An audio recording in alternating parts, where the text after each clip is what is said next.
నమస్తే అండి. కర్కాటక రాశి వారికి సెప్టెంబర్ 1వ తేదీ నుండి సెప్టెంబర్ 30వ తేదీ వరకు మాస ఫలితములు ఏ విధంగా ఉన్నాయో తెలుసుకుందాం. కర్కాటక రాశిలోనికి వచ్చే నక్షత్రాలు: పునర్వసు 4వ పాదం, పుష్యమి 1, 2, 3, 4 పాదములు, ఆశ్లేష 1, 2, 3, 4 పాదం చెందినవారు ఈ రాశిలోనికి వస్తారు. ఈ రాశి వారికి ఆరోగ్యం అనుకూలంగా ఉంటుంది.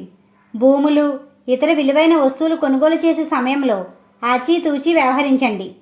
ఎప్పటి నుండో పెండింగ్లో ఉన్న పనుల కోసం ఎక్కువగా శ్రమిస్తారు. చివరికి అనుకున్నది సాధిస్తారు. అన్ని రంగాల్లో మీరు అనుకున్న ప్రయత్నాలు పూర్తి చేస్తారు. అనుకున్న సమయానికి చేతికి డబ్బులు అందుతాయి.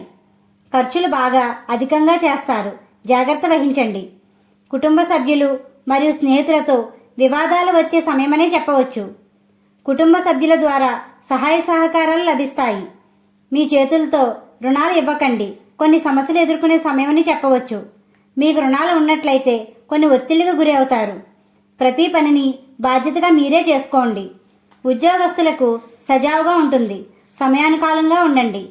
ప్రమోషన్ల కోసం చూసే వారికి ఇది మంచి సమయం. వ్యాపార రంగంలో ఉన్నవారు కొన్ని ఒత్తిళ్లు ఉన్నప్పటికీ చివరికి అనుకున్న లాభాలు గణిస్తారు. పెట్టుబడులు పెట్టడానికి ఆసక్తి చూపుతారు. భాగస్వామ్య వ్యాపారస్తులు ఏకవక్తితో ఉండవలసిన సమయమని చెప్పవచ్చు. విద్యార్థులు మంచి ఫలితాలు సాధిస్తారు.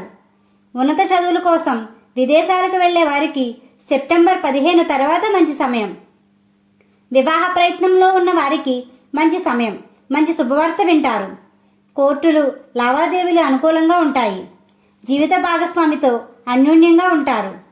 ఎలక్ట్రానిక్ వస్తువులు కొనడానికి ఎక్కువగా ఆసక్తి చూపుతారు. రాత్రి సమయంలో వాహనాల మీద వెళ్లేవారు జాగ్రత్త వహించండి. అనుకూలమైన సమయం కాదు. ఈ రాశివారు శ్రీరాముణ్ణి, లక్ష్మీ గణపతిని పూజించండి. గోమాతకు ఆహారం పెట్టండి. ఈ విధంగా చేయడం వల్ల ప్రశాంతత పొందుతారు. మా వీడియో కానీ మీకు నచ్చినట్టయితే లైక్ చేయండి, షేర్ చేయండి, కామెంట్ చేయండి. ఇలాంటి మరెన్నో వీడియోస్ కోసం మా ఛానల్ని ఇప్పుడే సబ్స్క్రైబ్ చేయండి.